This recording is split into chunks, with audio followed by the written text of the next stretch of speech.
We do know that Camilla had told friends at this point that she was surprised at the unexpected side to William that she had found. The boy's got a temper, she apparently said. One of them was born to be king. The other came to the royal family late in life. What if the biggest royal power shift in years did not begin with a coronation, a resignation, or a public scandal, but with a routine maritime filing that almost nobody noticed? According to palace insiders, Prince William has quietly begun removing Queen Camilla from the center of the royal machine after a secret luxury yacht trip triggered a chain reaction inside Buckingham Palace. If you love royal investigations, palace power struggles, and the stories that never make the official press releases, make sure to like this video, subscribe to Crown Secrets, and turn on notifications so you never miss the next major royal deep dive. The yacht nobody was supposed to know about. The story begins in late July 2025, during what appeared to be an unusually busy period for the royal family. Prince William and Princess Catherine were carrying out a demanding schedule of public engagements across the United Kingdom. They visited a children's hospice in Birmingham, attended a veterans event near Edinburgh, and appeared at several community initiatives designed to reinforce the monarchy's image of service and stability. At the same time, according to later reports, Queen Camilla was spending 5 days aboard a luxury super yacht anchored off the southern coast of France. The vessel was called Esperanza III. This was not a royal yacht, not a crown-chartered vessel, and not part of any official overseas tour. It was a privately owned super yacht registered in Malta, held through a Luxembourg holding company, and linked to a Swiss-based financier whose name did not appear anywhere in Camilla's public diary, official schedule, or palace press releases for that summer. That missing record is what makes the story so unusual. Senior working royals normally have their major movements documented through the court circular, with coordination handled by the palace press office. Even genuinely private holidays often leave some administrative trace because of security planning, transportation arrangements, or staff coordination. In this case, palace officials reportedly had no formal record of the trip at all. According to subsequent reporting, the yacht's owner was not facing criminal charges, and no authority had publicly accused him of wrongdoing. However, his business interests had appeared in several European lobbying disclosures involving land development, agricultural policy, and heritage property regulations. Those are areas that overlap uncomfortably with organizations connected to royal patronages, conservation initiatives, and crown estate interests. The reported guest list made the situation even more sensitive. It allegedly included a Conservative Party donor with active property planning applications, a European media executive connected to companies that had received royal endorsements, and individuals whose names had appeared in a 2023 Brussels lobbying investigation.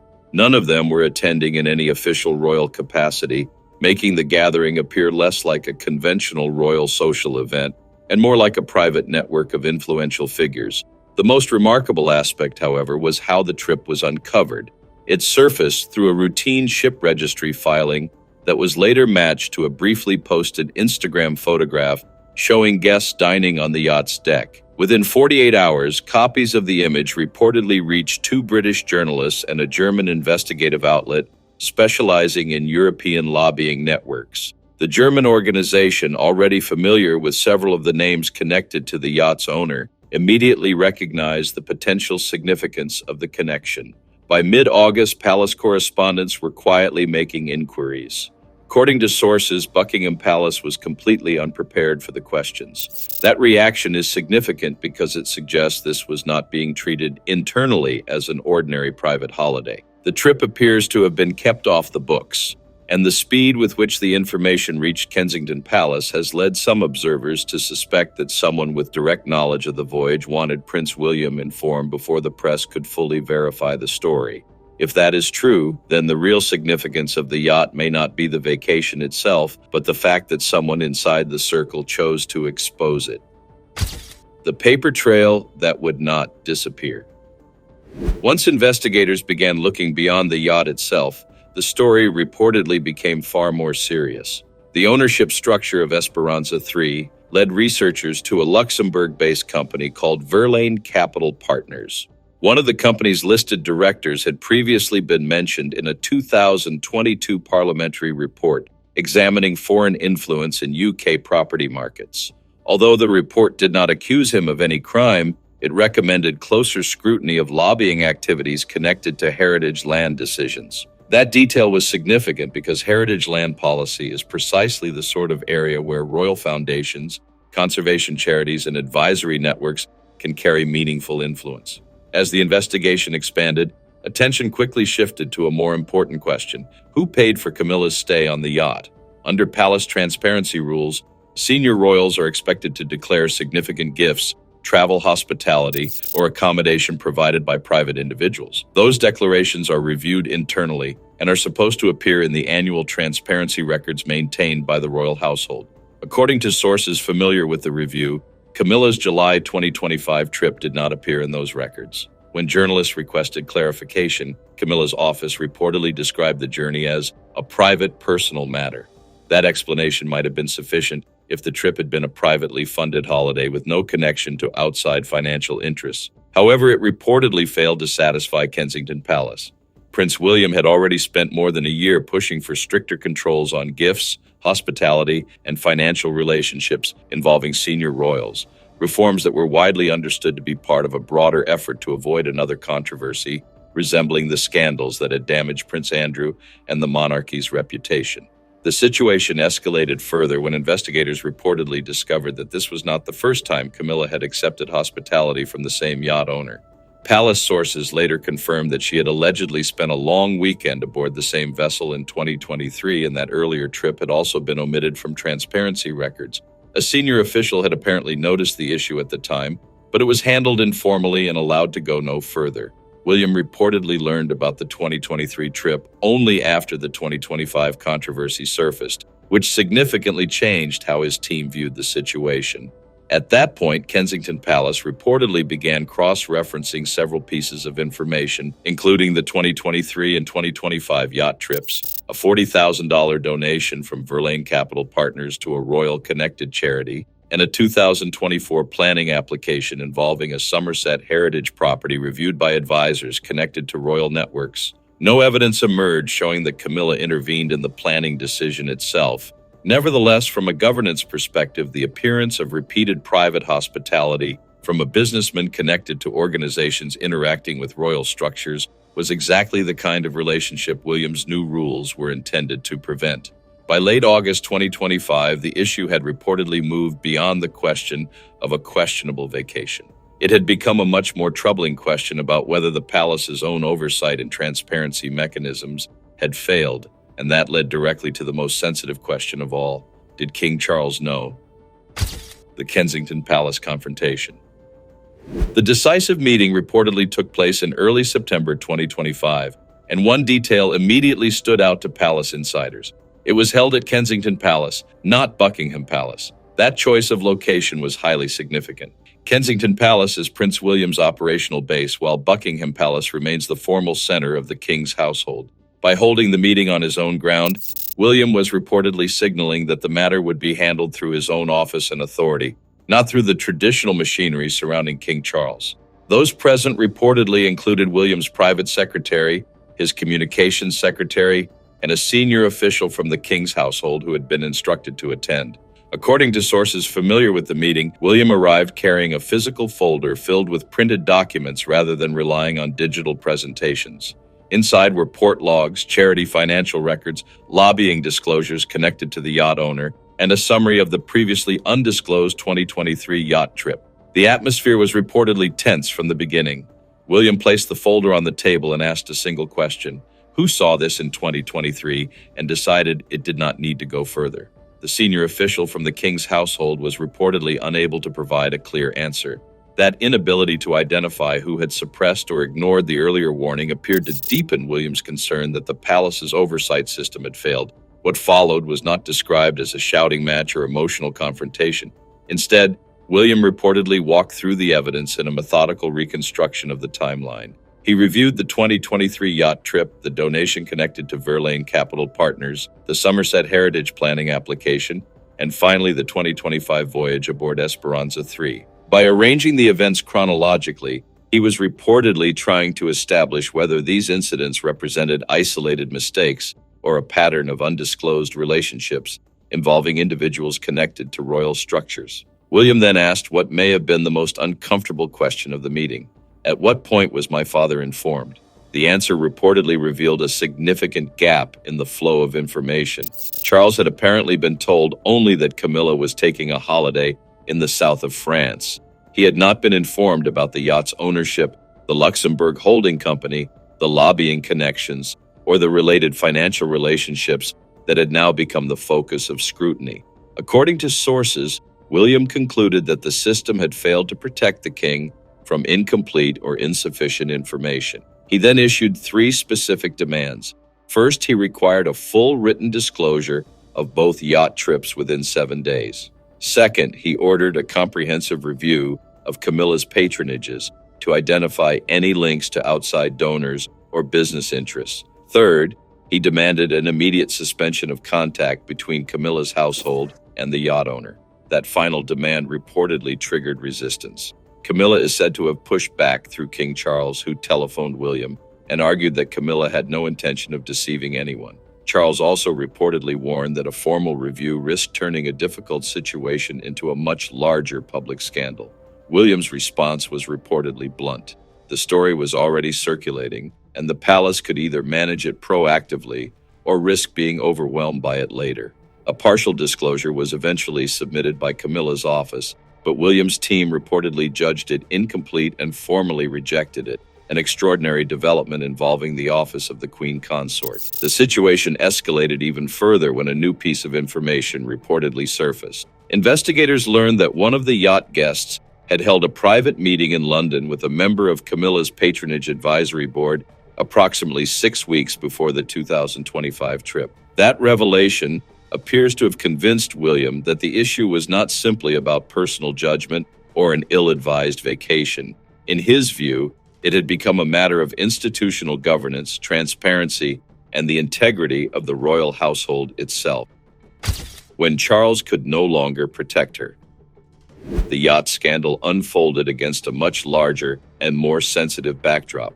King Charles's ongoing cancer treatment. Since his diagnosis in February 2024, Charles has continued carrying out public duties, but palace sources indicate that his schedule has required significant adjustments. Public engagements have reportedly been reduced, overseas travel has been limited, and some internal meetings have been delegated to senior aides and other members of the royal household. In practice, that has meant Prince William has been exercising increasing operational authority behind the scenes.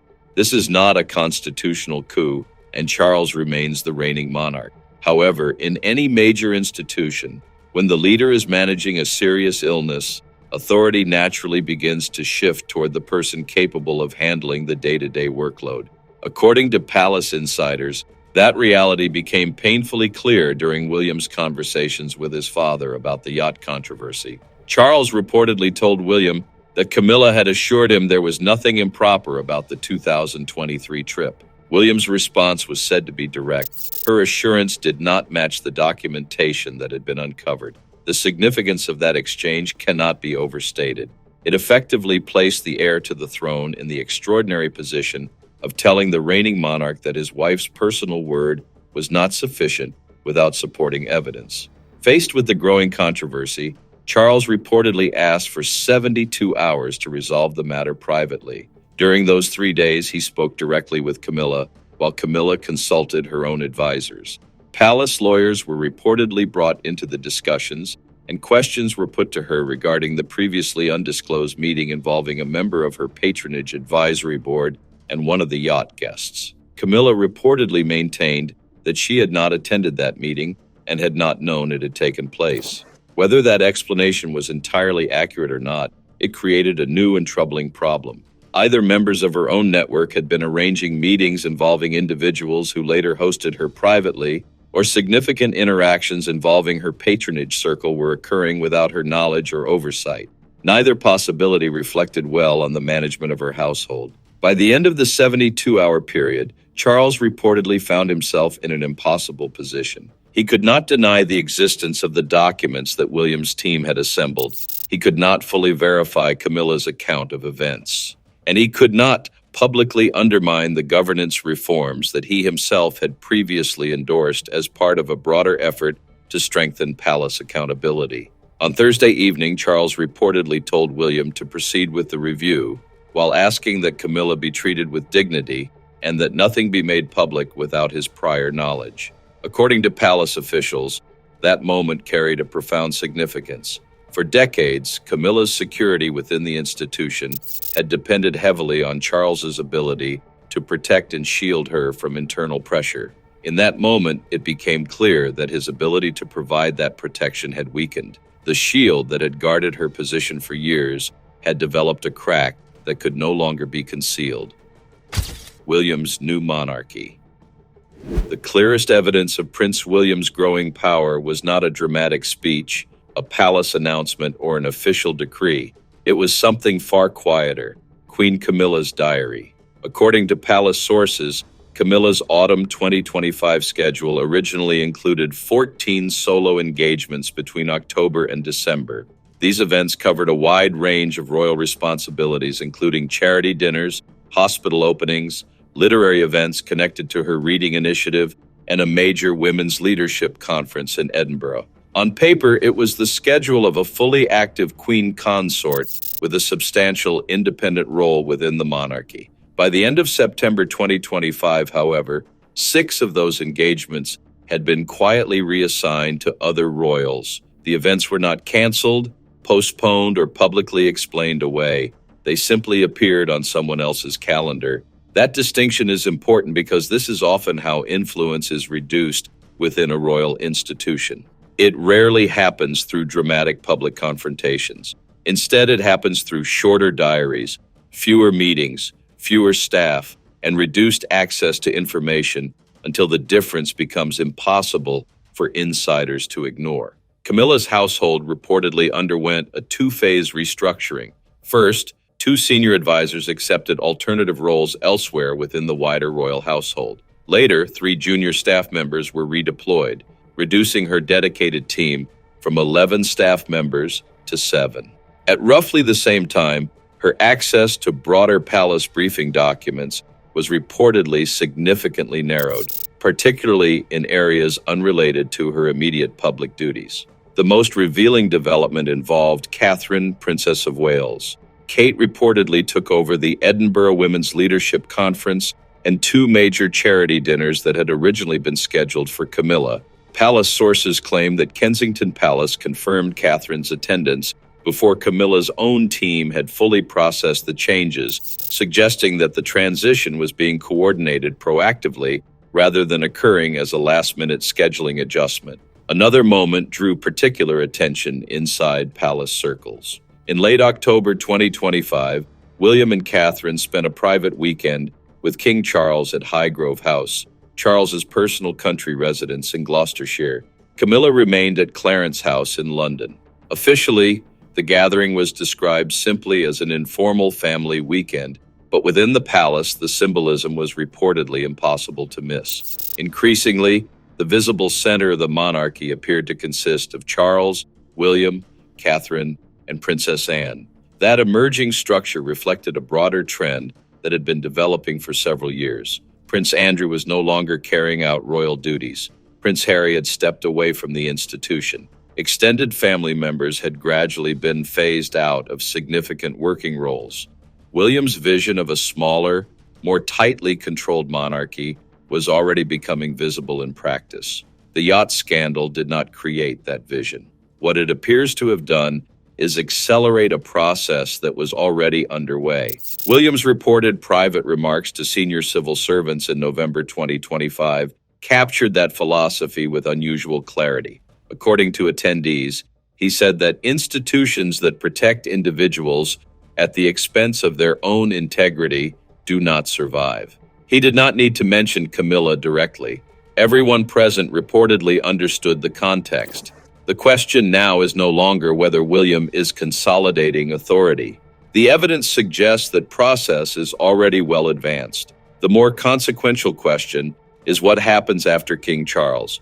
When William eventually becomes king, Camilla will become Queen Dowager, She will retain her title and a residence, but much of the institutional support system that currently surrounds her exists because Charles is the sovereign. If the monarchy William is building truly prioritizes documentation over personal trust, accountability over informal privilege, and institutional integrity over family protection, then Camilla's future standing may depend less on tradition and more on William's willingness to extend personal generosity to a woman whose relationship with his mother remains one of the most emotionally charged chapters in modern royal history.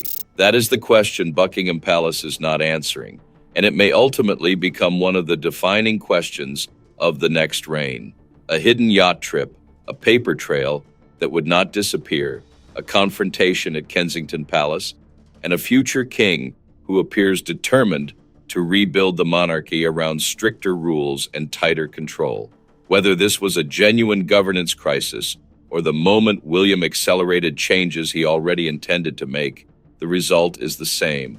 Queen Camilla's role appears visibly diminished while William and Catherine continue moving toward the center of royal power. The monarchy may still look unchanged from the outside, but inside the palace, the balance is clearly shifting. If you enjoyed this investigation, like the video, subscribe to Crown Secrets, and turn on notifications so you never miss the next major royal deep dive.